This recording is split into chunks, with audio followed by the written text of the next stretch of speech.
नमस्कार दोस्तों, स्वागत है आप सभी लोगों का आज के बैंक स्पेशल प्रैक्टिस सेट 1 के डिस्कशन में। आज हम लोग बैंक का स्पेशल मेंस लेवल का प्रैक्टिस सेट 1 मैथ्स का डिस्कस करेंगे। चलिए शुरुआत करते हैं आज के पहले सवाल से। जब कभी भी आप लोगों के सामने कोई डीआई आए तो दो महत्वपूर्ण चीजें हैं।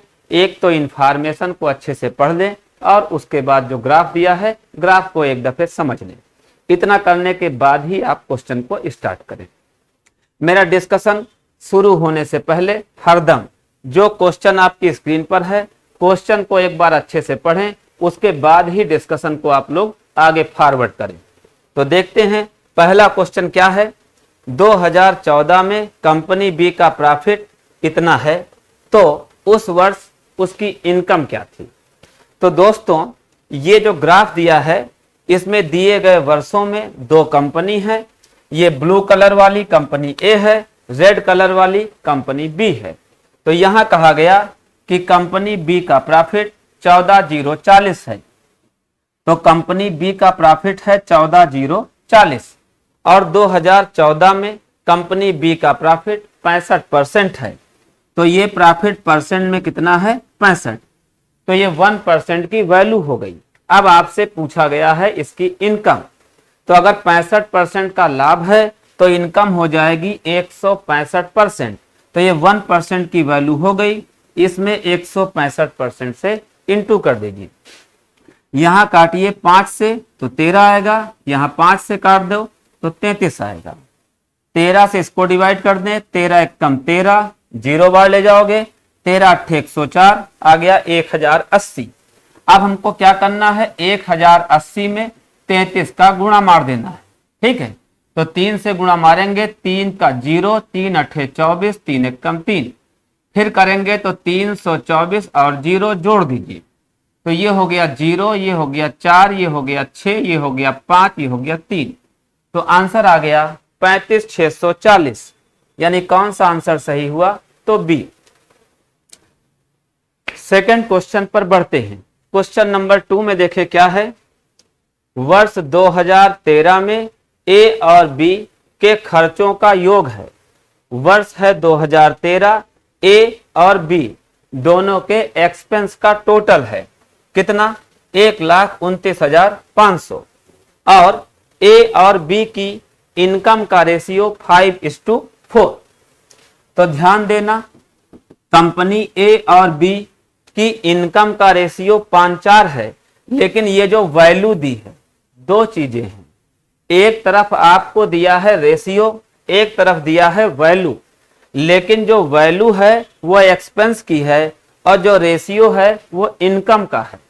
तो जिसकी वैल्यू दी हो उसी का रेशियो भी होना चाहिए। तो वैल्यू में तो आपको एक्सपेंस दिया है लेकिन रेशियो इनकम का दिया है। तो इनकम वाले रेशियो से एक्सपेंस के रेशियो निकाले जाएंगे। कैसे निकालते हैं। सन 2013 में कंपनी ए और बी, तो यहां आइए, वर्ष 2013 में ए का प्रॉफिट 35%, बी का प्रॉफिट 55%। तो अगर ए को 35% का लाभ है तो इनकम में देखिए 35% का प्रॉफिट फैक्टर 135/100 रिवर्स इंटू 100/135। तो ये है इनकम, रिवर्स इंटू किया तो एक्सपेंस बन गया। कंपनी बी का लाभ 55%, कंपनी ए का लाभ कितना है 55%। तो 55% का profit factor 155/100 reverse into 100/155। Company B को लाभ हुआ है 35%, 35% का लाभ फैक्टर 135/100 रिवर्स इंटू 100/135। ध्यान रहे ये दोनों रेशियो इनकम के रेशियो थे। अगर इनकम में रिवर्स इंटू करें तो एक्सपेंडिचर बनता है। तो ये अब एक्सपेंस का रेशियो हो गया। 100 कैंसिल हो गया। 5 से इसको काटेंगे 31, 5 से इसको काटिए, 5 दूना 10, 5 सते 35। अब इस 27 का 5 में गुणा करो, 20 पंजे 100, 7 पचे 35, तो 135। 31 का 4 में गुणा करो 124। तो हमारा ये रेशियो इनकम का रेशियो, ये काहे का रेशियो आ गया, इनकम का। ये जो रेशियो 5 और 4 दिया था, ये 5 और 4 इनकम का रेशियो था। अब रिवर्स इनटू करने के बाद एक्सपेंस का रेशियो आ गया। अब आपको टोटल एक्सपेंस दिया है 1,29,500, तो टोटल एक्सपेंस है 1,29,500, ये टोटल एक्सपेंस है। तो दोनों का मिला के टोटल एक्सपेंस रेशियो में 135 प्लस 124 तो कितना हो जाएगा, 259। तो टोटल एक्सपेंस रुपए में 1,29,500, टोटल एक्सपेंस रेशियो में 259। तो ये एक रेशियो की वैल्यू बन गई। अब आपसे पूछा गया है तो दोनों कंपनियों के खर्चों का अंतर, डिफरेंस। तो एक का एक्सपेंस है 135, एक का एक्सपेंस है 135, एक का एक्सपेंस है 124। तो दोनों के एक्सपेंस का डिफरेंस 135 और 124 का डिफरेंस 6 5 11 रेशियो। तो ये एक रेशियो की वैल्यू आ गई, 11 रेशियो की वैल्यू निकालनी। अब 259 से इसको काटिए, ये 5 बार में कटेगा क्या, 5 बार में, 5 9 45, 55 25, 4 29, 5 दूनी 10 2 12। तो ये 5 बार में कट गया, 2 जीरो और 500 को 11 में गुणा कर दें तो 11 पचे 55 और 2 जीरो। तो दोनों कंपनियों के खर्चे का अंतर कितना आया, 5500। आंसर कौन सा हुआ, डी। एक बार फिर से ध्यान दे ले, सवाल में ए और बी का टोटल खर्चा दिया है और ए और बी की इनकम का रेशियो दिया है। तो जो वैल्यू यानी रुपया दिया है वो खर्चा है और जो रेशियो है वो इनकम का है। तो इनकम के रेशियो में रिवर्स इनटू करें तो एक्सपेंडिचर के रेशियो बनते हैं। तो एक्सपेंस के रेशियो आ गए, टोटल एक्सपेंस रुपए में 1,29,500, टोटल एक्सपेंस रेशियो में 259। तो एक रेशियो की वैल्यू बनी। अब दोनों के खर्चे का डिफरेंस 135 124 का डिफरेंस 11 निकालना था, 11 से इंटू कर दो, आंसर आ गया 5500। अगले वाले क्वेश्चन पर हम लोग ध्यान देते हैं। नेक्स्ट क्वेश्चन की बात करते हैं। यदि दिए गए वर्षों में ए का खर्चा समान है, कौन कंपनी की बात हो रही है, ए की, तो कंपनी ए का खर्चा हर वर्ष में बराबर है। याद रखिएगा, लाभ या हानि हमेशा एक्सपेंस पर होते हैं। अगर दो तरीके के सवाल बनते हैं, कॉमन क्वेश्चनों में प्रॉफिट या लॉस सदैव सीपी पर होता है, लेकिन कंपनी की जब बात करें तो प्रॉफिट या लॉस सदैव एक्सपेंस पर होता है। सामान्य भाषा में जिसको सीपी कहते हैं उसी को कंपनी की भाषा में एक्सपेंस कहते हैं। तो कंपनी में दो भाषा होती है, एक्सपेंडिचर एंड इनकम। जनरल भाषा में सीपी एंड एसपी, कंपनी की भाषा में एक्सपेंडिचर एंड इनकम। दोनों का रोल सेम है।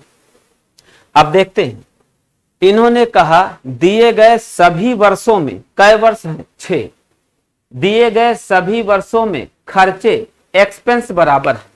तो अगर खर्चे बराबर हो, अगर खर्च बराबर हैं तो प्रॉफिट या लॉस तो खर्च पर होता है।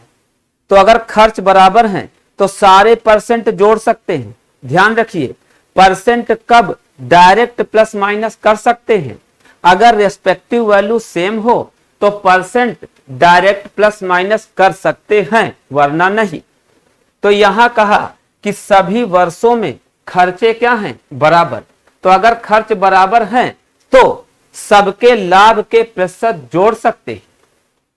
तो कंपनी कौन सी है, ए का लाभ सभी 6 वर्षों में 30% ये, 50 ये, 55 ये, 40 ये, 50 ये, 70 ये, सब जोड़ दो।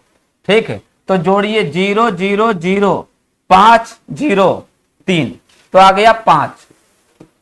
इसके बाद जोड़िए 7 5 12 4 16, 16 4 20 1 21 5 26, 26 और 3 29। तो सभी वर्षों का टोटल खर्चा 295% हो गया। ये सभी वर्षों का टोटल खर्चा है। ये 6 साल का टोटल खर्चा है, तो 6 से डिवाइड कर दो। तो 6 वर्षों का, सभी 6 वर्षों का टोटल प्रॉफिट है, सभी 6 वर्षों का टोटल प्रॉफिट है 295।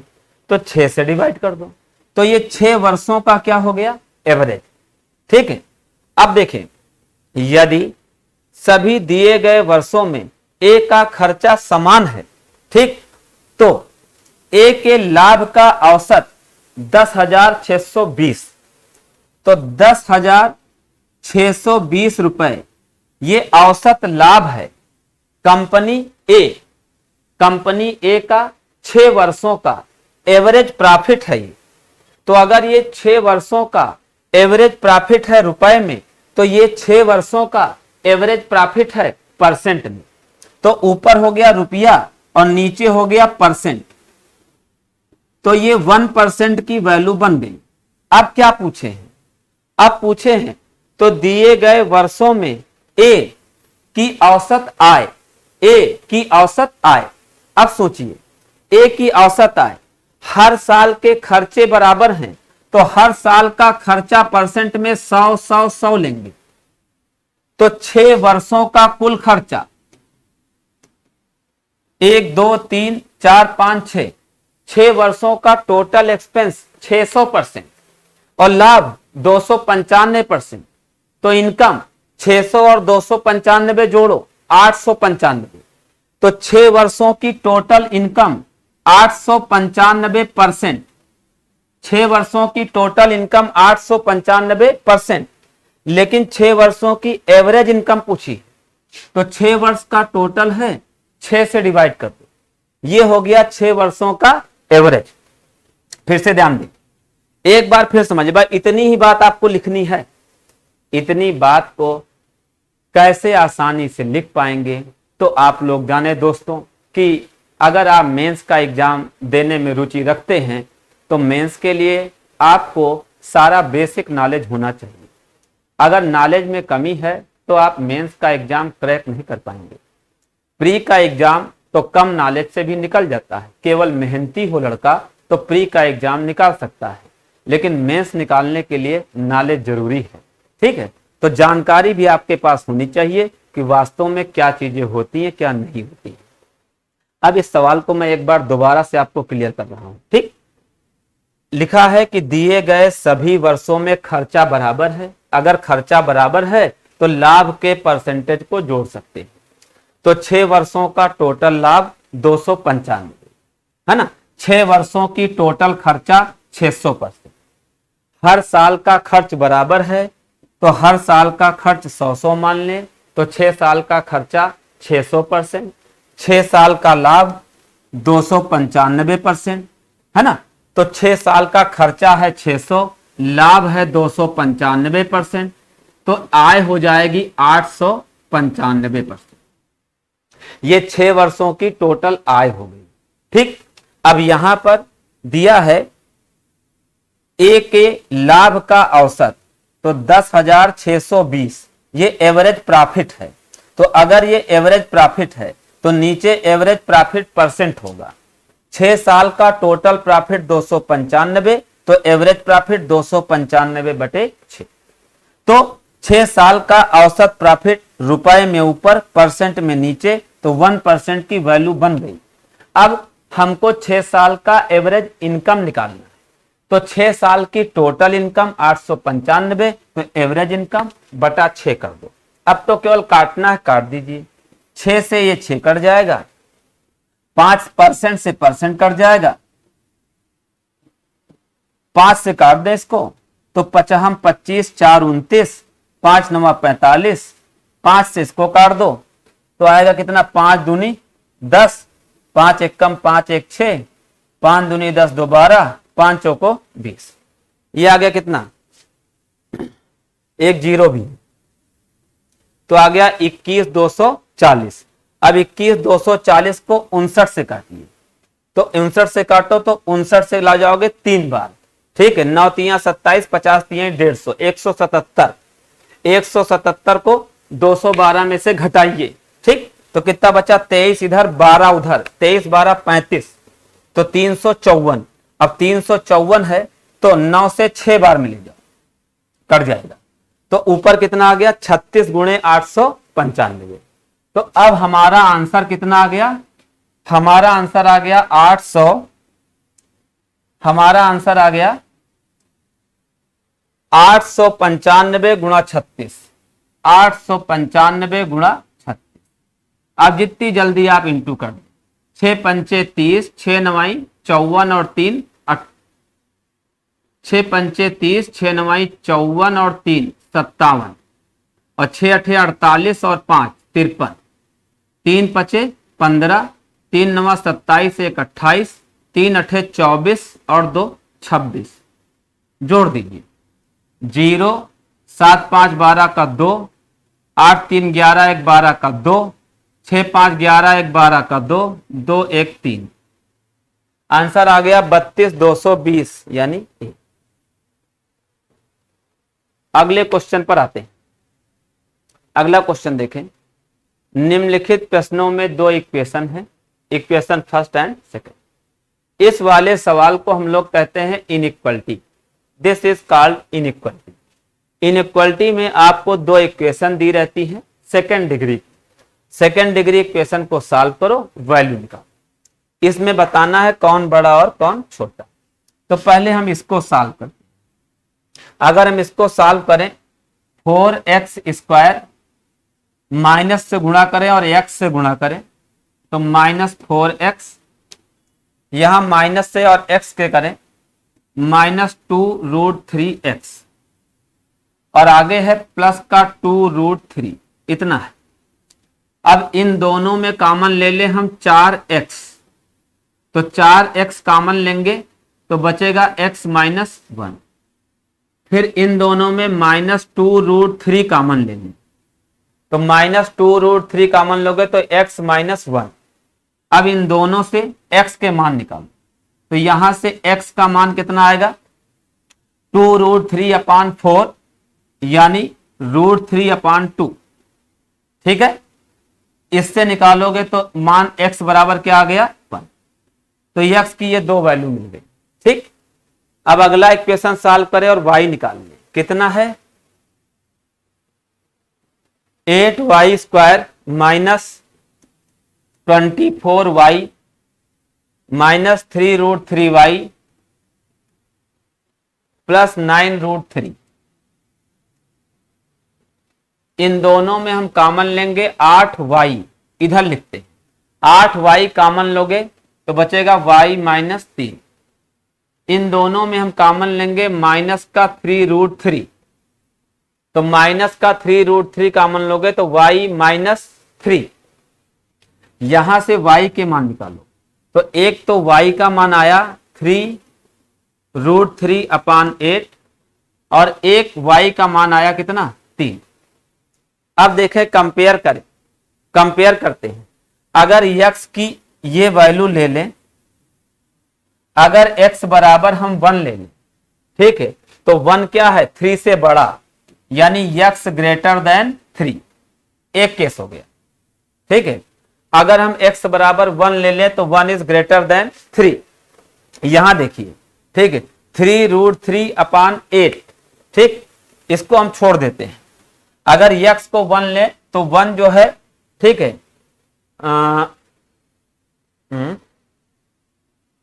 x को अगर 1 लेते हैं और y वाला मान 3 लेते हैं तो x is less than y। x बराबर 1, y बराबर 3, तो x क्या है? y से छोटा है, ठीक है। अब यहां दूसरे केस में देखें। इस केस में 3√3/8, ये मान 1 से बड़ा आएगा या 1 से छोटा, ठीक। तो जनरल ऑर्डर में अगर हम करना चाहें इसको, तो हम क्या करते हैं? √3 का मान 1.732, यानी मैक्सिमम 2 भी ले लें तो 3 दूनी 6 और 6/8, तो ये 6/8 क्या है? 6/8 1 से छोटा है, ठीक है। यानी एक क्या है, बड़ा। तो यहां से आया कि x इज ग्रेटर देन 1। तो 1 जो है वो 3 से छोटा है, लेकिन 1 जो है वो इससे बड़ा है। तो एक बार बना कि x is less than y, दोबारा में बना कि x is greater than y। तो अगर ऐसे अपोजिट रिलेशन आए, अगर अपोजिट आए, एक तरफ से लेस और एक तरफ से ग्रेटर, अगर कभी भी अपोजिट आ जाएं तो रिलेशनशिप नॉट डिफाइंड। तो इसका आंसर हो जाएगा क्या, ई। अगला क्वेश्चन देखते हैं। यह भी इनइक्वालिटी है, इसको देखें कैसे करना है। इसमें पहले इसको अगर 4 से काट दें हम पूरे इक्वेशन को, तो 4 से काट दीजिए तो क्या बचेगा, x square plus 5x plus 6 बराबर 0। अब यहां 6 के फैक्टर करो, तो 6 का फैक्टर 3 दूनी 6 और 3 और 2 जोड़ो तो 5। तो इसका मतलब x की एक वैल्यू 3, दूसरी वैल्यू 2, दोनों के सिंबल माइनस। क्यों, अगर ये वाली वैल्यू b वाली वैल्यू प्लस है तो दोनों वैल्यू माइनस होंगी। दूसरा इक्वेशन देखिए, 3y स्क्वायर, यहां पर y है, अच्छा 3y square plus 18y plus 24। तो 3 से काट दो, 3 से काट दो तो क्या बना, y square plus 6y plus 8 बराबर 0। अब 8 के फैक्टर करें, 4 दूनी 8 और 4 और 2 मिला के क्या बना, 6। यहां अगर b प्लस में है तो दोनों वैल्यू माइनस में आएंगी। तो यहां ये जो दो फैक्टर बने, यही दो फैक्टर y के मान होते हैं। तो y का मान आया 4,2 और दोनों किस में आए, माइनस में। अब कंपेयर करें, अब कंपेयर करिए तो x बराबर अगर हम ले -3, तो -3 जो है वो -2 से छोटा होता है, माइनस में उल्टा चलता है। वैसे तो 3 2 से बड़ा है, लेकिन -3 -2 से छोटा हो जाएगा, माइनस के साथ उल्टा चलता है। ठीक, तो -3 -2, तो -3 क्या हो गया, छोटा, यानी x is less than y। फिर इसको अगले वाले से कंपेयर करो, तो ये है -3, ये है -4, तो -3 -4 से बड़ा हो जाता है, यानी x is greater than y। फिर से अपोजिट सिंबल आ गए। अपोजिट सिंबल का मतलब रिलेशनशिप नॉट डिफाइंड। अगला क्वेश्चन देखें, दी हुई सीरीज में रॉन्ग टर्म फाइंड आउट करना है। कौन सा पद गलत है यह देखना है। देखें 8, 16, 41, 88। एक बात समझे, इसलिए पानी पिलाइए। अगर कभी भी कोई सीरीज आती है तो बहुत सारे बच्चों की सीरीज पर पकड़ कभी हो नहीं पाती। क्यों, क्योंकि सीरीज पकड़ने के भी कुछ ढंग है। वो ढंग 100 में 90 जगहों पर तो काम करेंगे, 100 में 100 जगहों पर ढंग नहीं काम करेंगे। लेकिन अगर 90 जगहों पर काम करेंगे तो बाकी 10 जगहों पर बाकी दिमाग लगा के काम हो सकता है। क्या है वो ढंग, हमेशा सीरीज में सबसे बड़ा डिफरेंस खोजिए। 168 से 288, यानी कि ये दूना भी नहीं, और अगर ये दूना भी नहीं है तो ये सीरीज गुने में नहीं चल रही है। This series has not followed by times. ये सीरीज गुने में नहीं चल रही, क्योंकि गुने का मतलब कम से कम 2 गुना, 2.5 गुना, 3 गुना कुछ तो हो। ये सबसे आखिरी पद है और दूना भी नहीं, तो इसका मतलब ये सीरीज गुने में नहीं है। अगर गुने में नहीं है तो प्लस या माइनस में होगी। तो प्लस माइनस देखो, 8 से 16, 8 से 16 कितना प्लस हुआ, 8। 16 से 41 कितना प्लस हुआ, 25। 41 से 88 कितना प्लस होगा, 40। 8 48 147। 88 से 168 कितना प्लस होगा, 12 80 बढ़ गया, 168 से 288 कितना बढ़ गया, 68 और 20 88, तो बढ़ गया 120। अब देखिए हमने डिफरेंस निकाला, क्यों? अगर सीरीज गुने में नहीं चल रही है तो क्या निकालेंगे, डिफरेंस। ठीक, अब डिफरेंस भी नहीं काम करेगा तो वो स्पेशल सीरीज हो। अब डिफरेंस देखो, डिफरेंस से पकड़िए, 8 25 5 का स्क्वायर, 8 3 2 का क्यूब, 47 80 120, 120 किस स्क्वायर के पास है, 121, तो 120 क्या है, 11 का स्क्वायर -1, 80 क्या है, 9 का स्क्वायर -1, मिल गई सीरीज। 11 का स्क्वायर -1 ये क्या बन गया, 9 स्क्वायर -1, तो ये 11 ये 9, तो ये 7 का स्क्वायर -1, तो 49 -1 यहां 48 होना चाहिए। इसको आइए 5 का स्क्वायर -1, तो ये 24 होना चाहिए, तो ये 3 का स्क्वायर -1 8 होना चाहिए। ठीक, तो हमेशा सीरीज को लेफ्ट टू राइट पकड़ते हैं, राइट टू लेफ्ट नहीं पकड़ते। दिमाग चाहे जिधर से लगाओ लेकिन पकड़ना लेफ्ट टू राइट है। तो पहला तो सही है, 3 स्क्वायर -1, दूसरा गलत है, 5 स्क्वायर -1 24 होना चाहिए, तो 24 होता तो ये सही होता, तो यही गलत है। कौन सा गलत है, 41 यानी सी।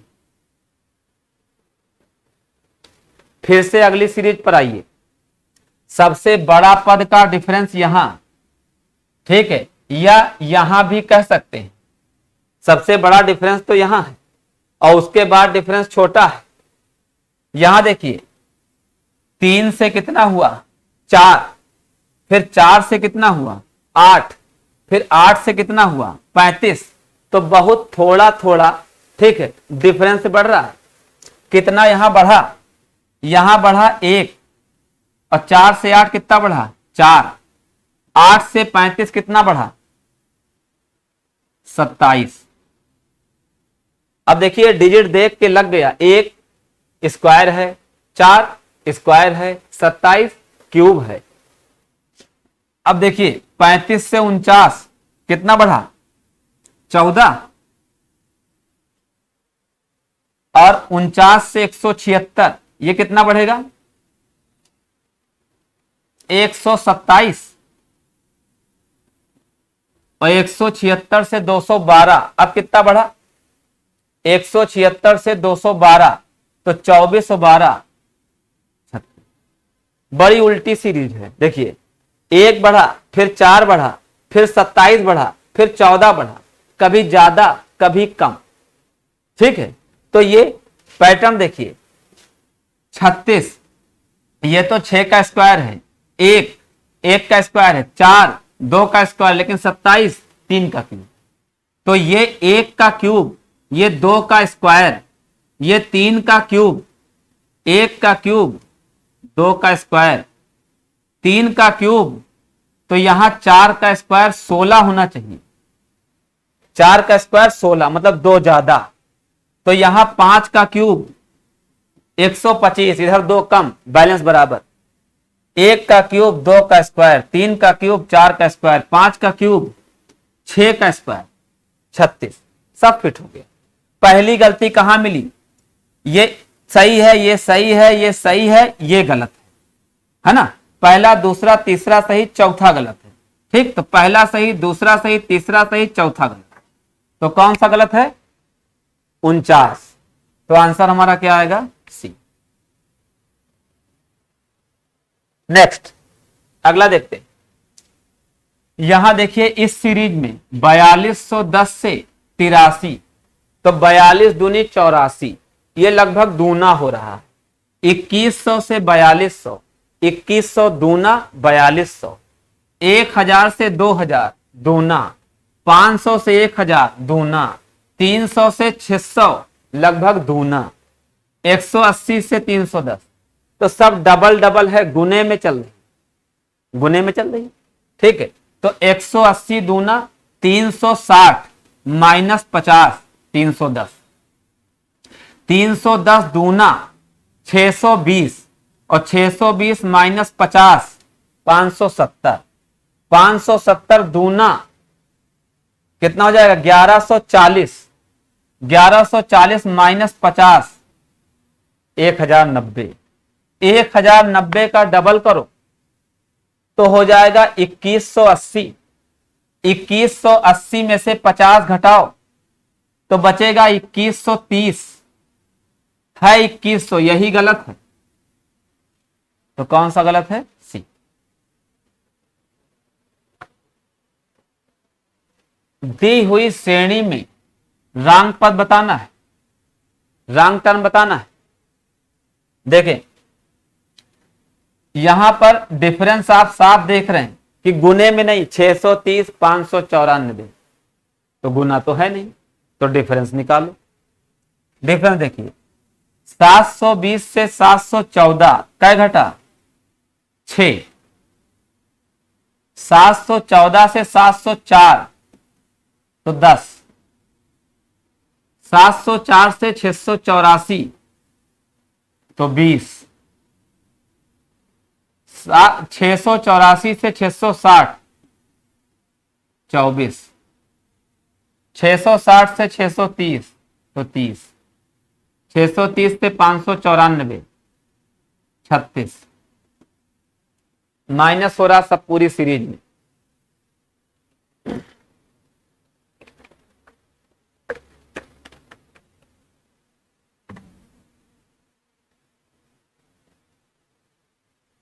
अब जरा देखें यहां घटा 36 30 24 और ये 6 का मल्टीपल देखें 6 दूनी 12 6 तियां 18 6 चौको 24 6 पंचे 30 6 चाक 36। 6 का मल्टीपल चलना चाहिए, ठीक है। तो यहां 6 दूनी 12 तो माइनस के 12 होंगे, 6 तियां 18 यहां माइनस के 18 होंगे, तब 6 चौको। तो यहां पर माइनस 12 तो 2 ज्यादा, यहां माइनस 18 2 कम, बैलेंस बराबर हो गया। इधर 2 घटा उधर 2 बढ़ा, ठीक। तो पहली गलती तो इसमें मिली -10, तो इसका मतलब कौन सा गलत है? 704। पहला सही है, दूसरा गलत। तो आंसर कौन सा होगा? डी। इसमें आइए देखिए 10,240 से 11,277 11,227 77 है। अच्छा तो यहां 1,000 प्लस हो गया। यहां देखो 1,024 से ये तो 10 गुना हो रहा सीधे, ठीक है। तो ये तो सीरीज गुने में गई। यहां 1,015 और 1,024 तो यहां डिफरेंस कम है तो क्या हुआ? प्लस। तो एक बार ही प्लस हो रहा है, एक बार गुणा हो रहा है, ठीक है। 140 से 145 कै प्लस है? 5 प्लस है, ठीक है। फिर 145 से 1,015 तब तो गुणा हो गया। 1,015 से 1,024 तो 15 से 24 कै प्लस हुआ? तो यहां हुआ +5, यहां हुआ +9, ठीक है। इसके बाद फिर यहां होगा +11, तो ये तो प्लस हो गया। अब देखिए 145 से 1,015 कै गुना चल रहा है? ये लगभग 150 है। 150 से 1,000 तो लगभग ये 7 गुना गया, क्योंकि 5 प्लस तो गुणा क्या हो सकता है? 7। 145 में 7 से गुणा, 7 पचे 35, 7 चौक 28 3 31, 7 एक कम 7 3 10, +5 गुणा 7 +9 गुणा 11। तो इसमें 11 से गुणा होना चाहिए। क्या गुणा होगा? 11 से, ठीक है। तो 11 चौक 44, 11 दूनी 22 और 4 26, 11 एक कम 11। तो ये होना चाहिए था 11,264, है ना। तो +9 गुणे 11 तो अब होगा +13। तो 11,264 में 13 जोड़ो तो आ जाएगा 11,277, ठीक है ना। तो गलत कौन सा है? 10,240। आंसर हो गया डी। देखते हैं अगला सवाल। एक अलमारी में 6 किताबें रखी गई हैं, जिनमें से 2 इंजीनियरिंग की, 2 मैथ की और 2 फिजिक्स की हैं, समान प्रकार की किताबों के हमेशा साथ में होने की प्रोबेबिलिटी।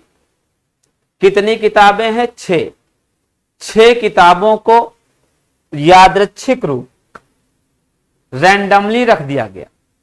तो अगर इन 6 बुक्स को रैंडमली कहीं प्लेस कर दिया जाए तो 6 किताबों को रखने के कुल ढंग फैक्टोरियल 6। प्रोबेबिलिटी होती है positive event upon total event. तो 6 बुक हैं, 6 बुकों को रखने के टोटल तरीके फैक्टोरियल 6। और पॉजिटिव तरीके क्या है?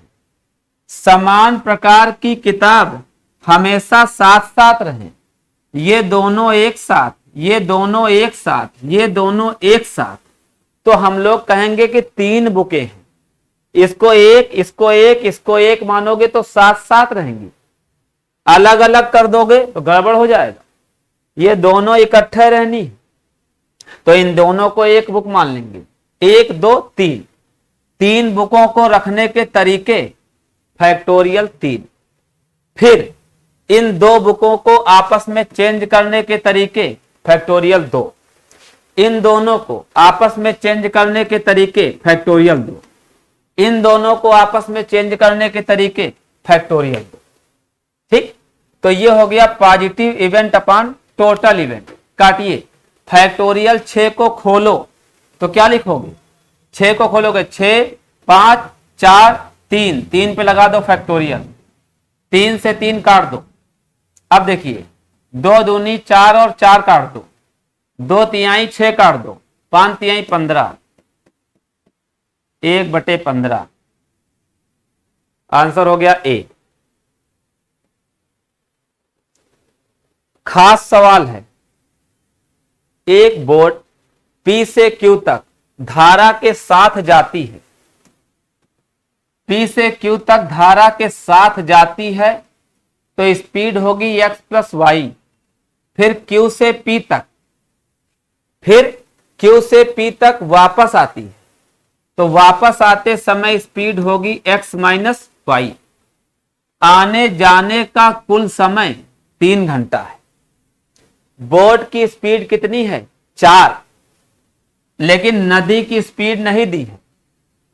पूछा है P और Q के बीच की दूरी। ध्यान दें, अगर आने जाने का टोटल समय क्या है? 3, तो जाने का समय, तो समय बराबर क्या होता है? डिस्टेंस अपॉन स्पीड, प्लस आने का समय डिस्टेंस अपॉन स्पीड बराबर टोटल समय 3। अब इसमें x बोट की स्पीड दिए हैं 4, तो x का मान तो 4 है, लेकिन 2 चीजें नहीं मालूम है। ना तो हमें डिस्टेंस मालूम है और ना ही हमें नदी की स्पीड मालूम। तो अगर एक इक्वेशन में 2 वेरिएबल हो जाएं तो क्वेश्चन सॉल्व ही नहीं कर सकते।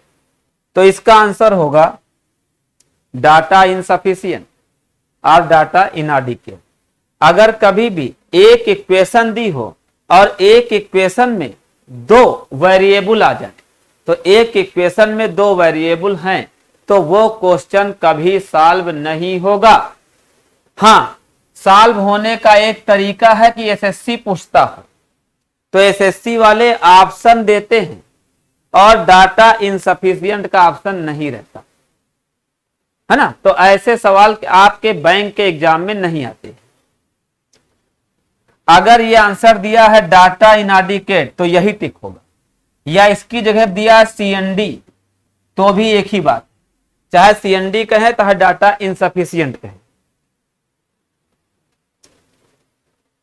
आगे देखते हैं, किस गांव में शिक्षित और अशिक्षित का अनुपात सबसे अधिक है?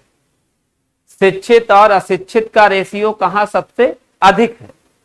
तो शिक्षित और अशिक्षित का रेशियो 9/2। नाथुपुर में शिक्षित अशिक्षित का रेशियो 9/2 यानी 4.5। ध्यानकोट में 4/1 यानी 4। बंसल में 7/2 यानी 3.5। बादशाहपुर में 13/4 यानी 4/3 12 1 13 3.25।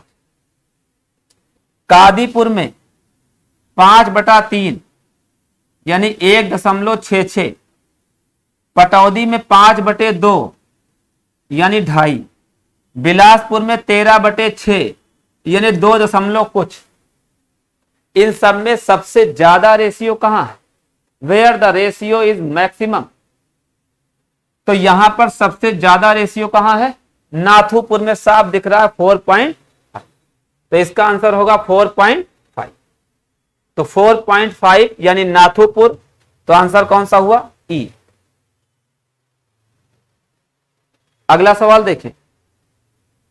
यदि बादशाहपुर में 42% अशिक्षित पुरुष, भाई ये लाइन बड़े अच्छे से समझ लो, बहुत अच्छे से 4-6 बार समझ लेना। बहुतों को आता है लेकिन थोड़ा थोड़ा। 42% अशिक्षित पुरुष, इसका मतलब क्या है कि जो लोग अशिक्षित हैं, ठीक है, अशिक्षित पुरुष हैं। 42% अशिक्षित पुरुष हैं। जो लोग अशिक्षित हैं, इस अशिक्षित में से 42% क्या है? पुरुष, ये है। और बाकी 58% क्या है? महिला।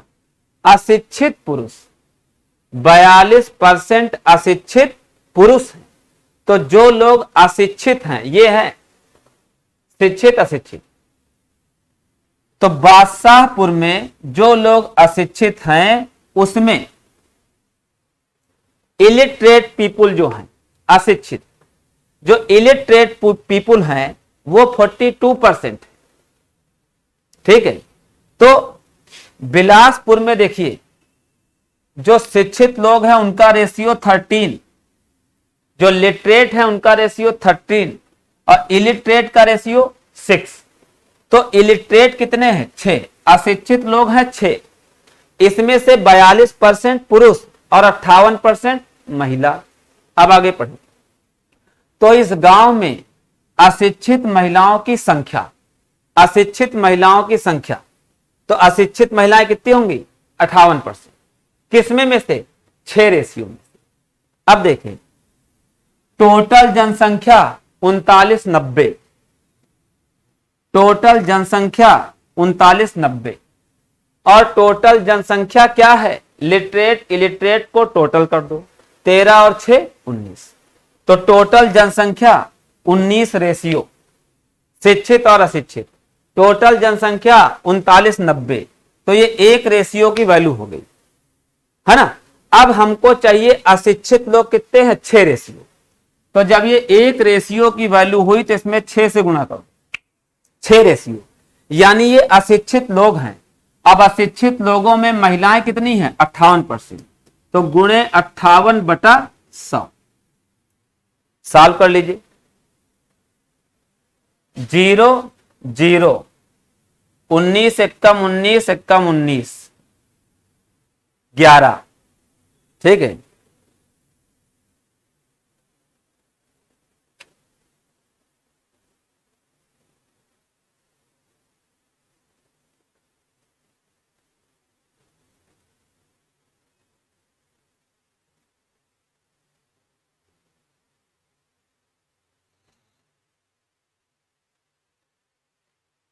डिवाइड हो जाएगा। यहां काटिए, ये तो पूरा पूरा कट नहीं रहा है।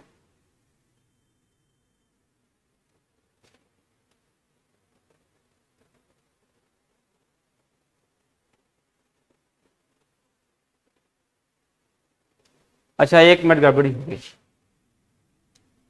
देख ले भाई, इसमें बादशाहपुर दिया है, बिलासपुर पढ़ गए हैं। तो बादशाहपुर की बात है।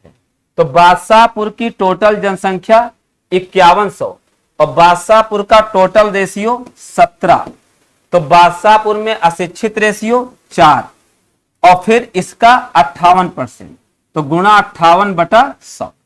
अब 20 17 तिया 51, अब गुणा कर दीजिए 4 तिहाई 12, 12 गुणा करो, 12 अट्ठे 96 और 12 पंचे 60 और 9 69, 696। आंसर कौन सा हुआ? बी। तो ये आज के पहले bank special mains practice set 1 maths का डिस्कशन मैंने आप लोगों को कराया। कैसा लगा आप लोगों को डिस्कशन? कमेंट के माध्यम से जरूर मुझे सूचित करें। जो भी कमियां हो वो भी कमेंट में जरूर डालने की कोशिश की जाए, ताकि अगले सेट में मैं और अच्छे से काम आप लोगों के लिए कर सकूं। आज के सेट में इतना ही। आप सभी लोगों का बहुत बहुत धन्यवाद। Thank you very much.